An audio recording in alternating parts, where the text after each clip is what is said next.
Eu vou precisar quebrar o protocolo, embora a homenagem seja Cidinho Marques, Instituto Iluminar.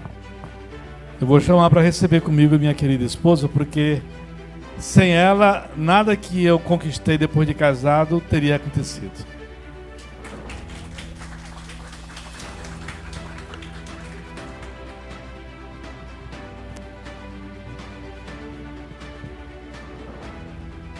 E, obviamente, em segundo lugar, não necessariamente nessa ordem, saiba, Jaciene, Gilson e toda a sua equipe da revista Estilos, que mais do que uma honra receber isso, é um compromisso que você me inspira no sentido de continuar fazendo por merecer trabalhos que ajudem a família, a sociedade, a humanidade, sem nenhuma prepotência, sem nenhuma arrogância, aprendendo sempre, errando muito, mas acreditando no ser humano. O Instituto Iluminar é uma das empresas que compõem o nosso grupo educacional, e lá nós lecionamos, damos cursos de meditação, de mindfulness, meditação transcendental também, curso de inteligência emocional, gestão das emoções, liderança e qualidade de vida no trabalho humanizado. E só para não perder aqui a oportunidade, se vocês gostaram da minha conversa com vocês, vocês podem continuar. Basta vocês se ligarem na internet. Falei que a internet tinha coisas boas, não falei? A internet no meu canal, que acabou de inaugurar, chamado Seedcast, que é um canal do YouTube que lida exclusivamente com saúde, com qualidade de vida e com saúde mental. Ficarei muito honrado com as inscrições de vocês no nosso canal. Muito obrigado, Jaciene. Obrigado a Deus. Obrigado a todos vocês. Boa noite. Professor Cidinho, seja bem-vindo ao Estilos Empreendedorismo. Eu que agradeço. Sinto-me realmente bem-vindo, assim como sei que todos se sentem assim. Um convite honroso, não só para participar dessa sua ideia inovadora, mas também pela possibilidade de trocar ideias, dizer o que a gente vem estudando e pesquisando a respeito da contemporaneidade que nós estamos vivendo e que está com muitos avanços, mas ao mesmo tempo muita controvérsia. E, enfim, para isso que nós estamos aqui, eu lhe agradeço. Agora, professor Cidinho, vamos falar um pouco sobre o professor Cidinho Marques, né? Sobre o seu trabalho dentro da área educacional no Maranhão.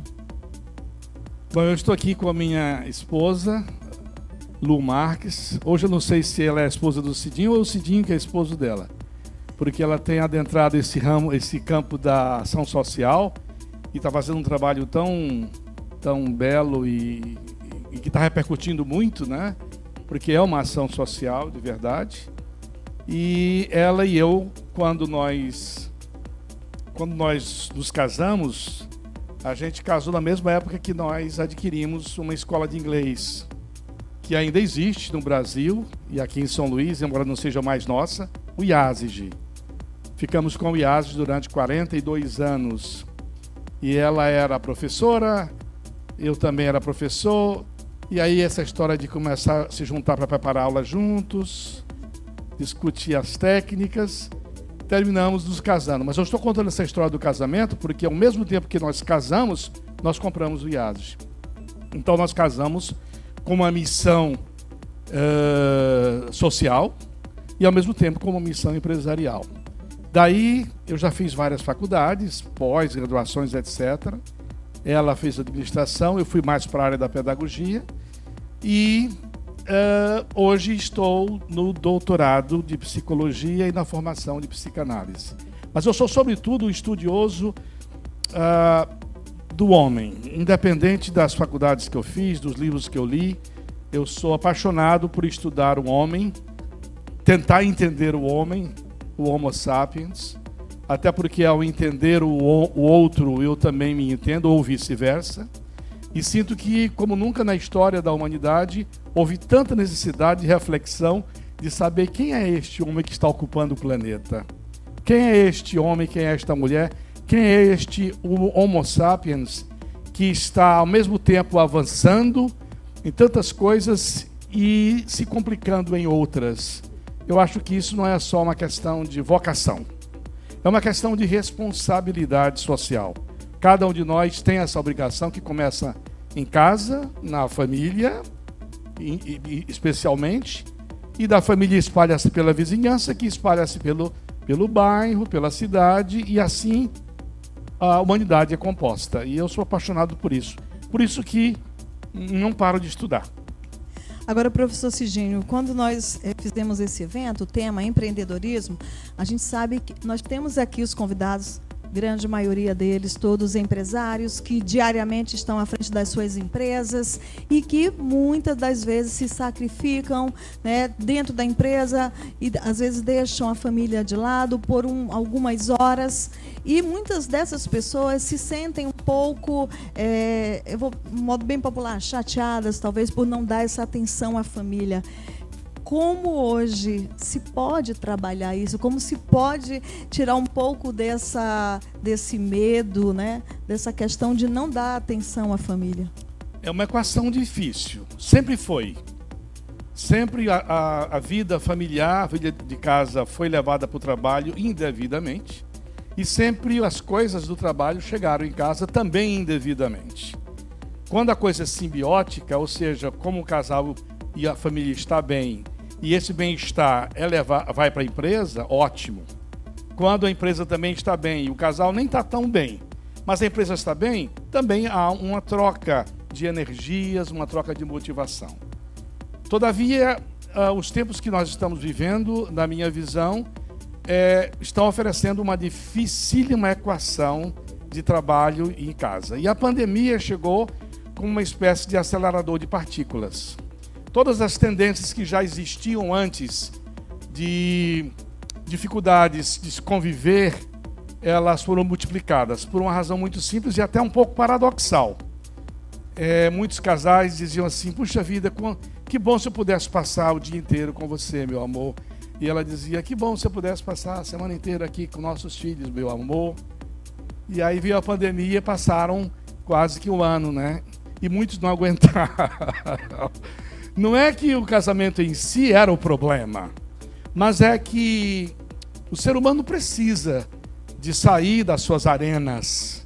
As nossas arenas nos aprisionam. Essas arenas não estão fora de nós, elas estão dentro de nós. E em casa, a gente, por mais que tivesse o prazer de ter mais tempo para o filho, coisa parecida, aconteceu dentre as dezenas de fenômenos nefastos, aconteceu muita coisa boa, mas entre as dezenas de desenhos de consequências nefastas, aconteceu essa questão da mistura do trabalho com a família. Então você não tem mais domingo, você não tem mais horário. Você pelo menos saía para trabalhar e voltava, e chegava, e descansava, ia tomar o seu banho, ver o seu jantar. E quando a pandemia chegou, isso mudou. E isso começou e foi de repente, foi abrupto. E o resultado é que as pessoas não estavam acostumadas, então houve um choque bastante natural. E tão natural que os cientistas, os pensadores, já anunciavam lá na primeira grande fase, a primeira onda da pandemia, que viria uma quarta onda e que não seria da pandemia. Seria uma outra coisa que viria mexer com o equilíbrio social, emocional, estrutural, funcional, profissional das pessoas. Então, essa possibilidade de você misturar o trabalho com a casa, para quem teve sucesso, para quem aproveitou para aprender a separar, que afinal de contas a separação real não existe, né? Você continua sendo o mesmo homem e a mesma mulher, tanto no trabalho como em casa. A separação real não existe. O que existe é a separação da imaginação, do ambiente. Então, na hora que os dois se juntaram, com os filhos em casa, ficando... Eu lembro que um dia, depois de alguns meses em quarentena, eu lembro o dia que eu falei: minha mulher, nós vamos entrar no carro e vamos sair pela cidade, mesmo que não desse lugar nenhum. mas não vamos porque estamos ficando loucos aqui. É impossível continuar assim. Vamos sair um pouco, olhar a praia ou coisa parecida. Então, essas coisas todas que já eram uma tendência, o relacionamento de casal, o relacionamento entre humanos, já é uma coisa que é complicada desde o início. Haja vista, por exemplo, as guerras que hoje não caberiam mais no entendimento do que nós desenvolvemos, não caberia mais nenhum tipo de guerra depois de tudo que já passamos, depois de tanta gente que já matamos e que tantas pessoas que morreram, não caberia mais. Então esse conflito entre pessoas sempre existiu, sempre foi uma saga da humanidade. Só que na idade que nós estamos, na idade cronológica, a antropologia evolutiva diz que não haveria mais lugar para se pensar em qualquer tipo de guerra, muito menos uma guerra nuclear. Essas coisas todas abalaram as pessoas, e abalaram a família, e abalaram o trabalho. Então, eu tentei fazer um contexto para responder a você, Jaciene, que é possível. Eu sou naturalmente otimista. Eu acompanho as coisas que não dão dando certo, no sentido das relações humanas, do existir do homem, acompanho, e vejo que muitas coisas evoluíram, mas há muitas coisas que involuíram. E essa relação do trabalho com a família, trabalhar em casa ou trabalhar na empresa e dizer que, olha, quando eu entrar nesta porta, a empresa fica. Ou então, quando chega na empresa, você diz, quando eu entro aqui, a minha família não existe. Isso é impossível. Isso é impossível. É a mesma pessoa, são os mesmos valores, os mesmos pensamentos, os mesmos hábitos, a mesma essência. Então, tanto no trabalho como na família, vão aparecer elementos de ambas as partes. Só que aí é o seguinte, se você é uma pessoa que está alerta, atenta, você tem como resolver isto. Você tem artifícios, você tem até como aproveitar para trocar ideias na família. É uma questão de refletir e é uma questão de querer.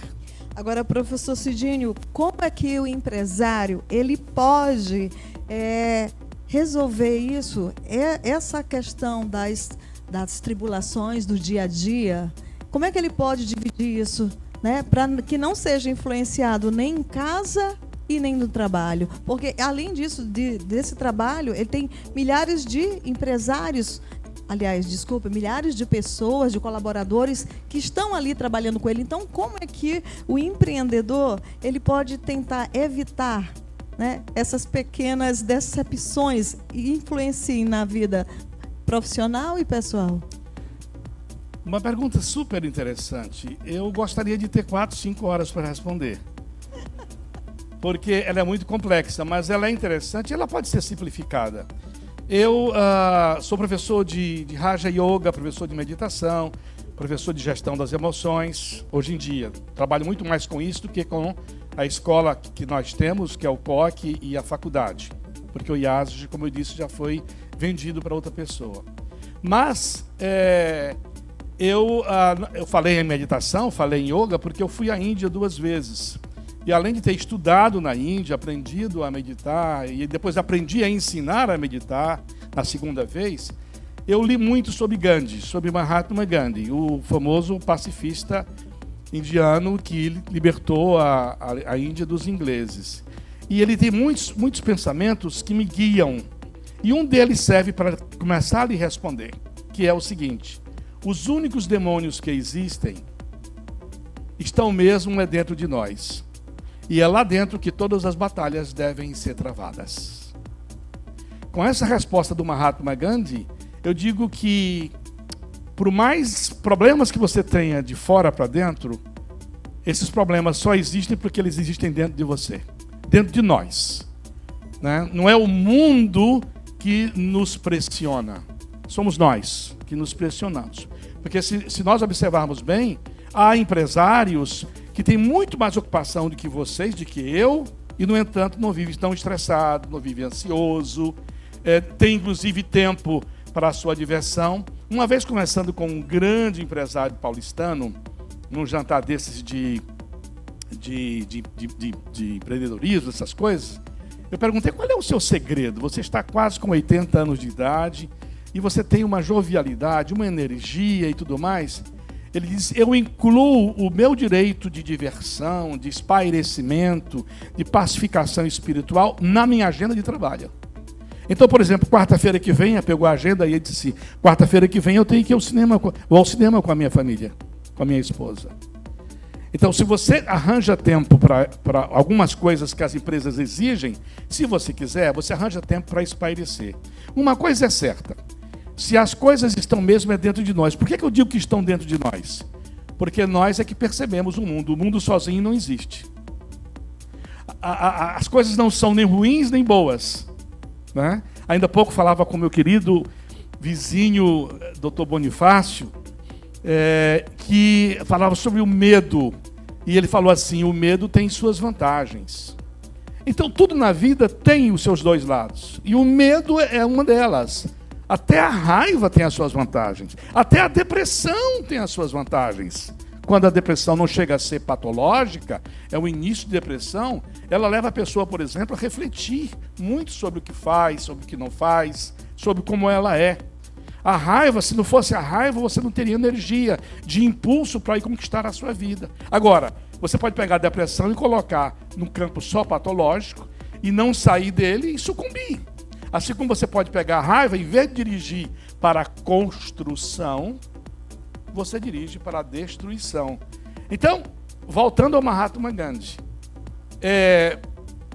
e voltando à pandemia, a pandemia foi, como eu disse, um acelerador de partículas, porque esses problemas todos que existiam, de ansiedade, de cansaço, de estresse, de explosão emocional indevida com os outros e consigo. A gente faz mal para os outros quando a gente explode em cima deles, mas a implosão também existe. Talvez até a implosão exista antes da explosão. Primeiro você se desmonta, você perde o controle para depois passar isso para o outro. Então, voltando, se o mundo ele não existe sozinho, se ele é percebido por nós, a gente tem que questionar a nossa percepção. A nossa percepção. Eu, por exemplo, vou dar um exemplo bem comum. Eu estou acima do peso. Não é muita novidade, não, né? Eu estou acima do peso. Estou lutando para poder, por questões de saúde até, diminuir isso. Mas ainda há pouco, quando eu vinha para cá e o motorista atrasou, eu tive que voltar lá em casa. Digo, se as pessoas estiverem de máscara, eu vou ter que botar a minha também. Como não vi ninguém de máscara, eu deixei guardada. E eu voltei rapidinho lá no meu apartamento para pegar a máscara. Só que o elevador lá da garagem está com problema. Eu tinha duas opções. Ou eu subia algumas escadas para chegar ao elevador social, ou então eu subia todas as escadas. Ou então eu ficava esperando o outro elevador chegar, que estava muito cheio, tinha um aniversário lá. Eu preferi subir, então, 2 ou 3 lances de escada. Eu posso fazer isso de duas formas. Zangado, reclamando, brigando, amaldiçoando, mandando palavrão e outros bichos de pena. Mas eu posso dizer assim, veja, como eu estou precisando perder peso, e eu viajei recentemente e deixei de fazer minha academia 3 dias, essa escada é ótima para poder fazer um treinozinho rápido e subir. Por quê? Porque eu resolvi perceber desta forma. Não é a escada que faz bem ou mal, não é eu que percebo desta forma. E assim acontece também, na minha visão, nas relações de trabalho e nas relações de família. É como você percebe, é como você decide perceber. Eu sei que não é fácil, eu sei que etc, etc, mas eu sei também que nós somos dependentes dos nossos hábitos. Aristóteles já dizia, um homem se faz a partir daquilo que ele faz repetidamente. Esse é o seu caráter. Não é aquilo que você diz que é, o que você diz que faz. O seu caráter é feito por aquilo que você faz repetidamente. Se você repetidamente é uma pessoa estressada, no fundo até você gosta. Se nós formos entrar aí para o Freud, ele diria que no fundo você gosta de ser estressado. Mas isso é para o outro jantar de empreendedorismo. Eu vou ficar apenas nessa história de que a gente, às vezes, não se percebe o como nós somos viciados numa série de coisas e que nós somos escravos dessas coisas. O hábito de o hábito de tomar cafezinho, o hábito de uma soneca depois do almoço. Hábitos. Mas tem também o hábito de como a gente percebe. Eu já tenho minha visão, minha audição, os meus sentidos, meu olhar, eu já tenho ele comprometido com o que eu sou, pelos meus hábitos. E quando a gente olha alguém fazendo alguma coisa, dizendo alguma coisa pra gente, a primeira coisa que dá vontade de dizer é o seguinte: eu não faria jamais isso. Por quê? Porque você está lastreando o seu comportamento do seu hábito. Então, para mudar de hábito, precisa primeiro mudar de percepção. Mas só mudar de percepção não resolve. É preciso começar a repetir, a fazer. Se você, por exemplo, tem dificuldade de acordar cedo, e você tenta e não consegue, então, se você insistir, dizem os estudos das neurociências que em 21 dias, se você repetir aquela coisa 21 dias, você pega o hábito. O que acontece nesse momento? Na hora que você pega o hábito, não é mais cansativo para você. Porque o cérebro já não rejeita mais. O seu cérebro é muito sabidinho. Ele não quer que você sofra. Ele não quer que você gaste oxigênio à toa. Por quê? Porque ele quer preservar todo o oxigênio que você tem em você para viver. Então, a mudança de hábito, o cérebro é o primeiro a dizer: não muda não, pelo amor de Deus, que me cansa. Mas na hora que você faz isso repetidamente, entra num novo circuito neuronal, um novo circuito sináptico, como dizem, e aí não é mais difícil. Ou seja, urge como nunca que nós mudemos nossa percepção e mudemos nossos hábitos. Agora, professor Cidinho, como mudar os hábitos? Dicas, né? Principalmente para aqueles que, como você falou, né, não querem. Muitas das vezes a gente se impõe nessa questão: eu não vou mudar porque de repente isso vai me atrapalhar em alguma outra coisa. Mas quais são as dicas que você deixa para que a gente possa seguir alguma delas? Eu inventei um verbo querer. Não basta querer, precisa querer. E se você não estiver aberto, não tem quem lhe modifique. Aqui eu tenho um médico e devo ter outros nas mesas, eu não sei, mas os médicos estão aqui para me comprovar uma coisa: o doente que não quer ficar bom, não vai ficar. Pode vir o melhor remédio, a melhor química, a melhor terapia, não vai ficar bom. Né? Se isso não acontecesse, não existiria a história do placebo, né? De você dar uma pílulazinha de tapioca para a pessoa, dizendo que é a última invenção da farmacologia, que é o antibiótico mais potente que existe na face da Terra, que acabou de ser criado por não sei quem, e você está com uma inflamação, e você toma isso aqui que você vai ficar bom, e no outro dia você está bonzinho, e aquilo era uma pílula de tapioca. O contrário também existe, que é o nocebo. É quando você diz assim,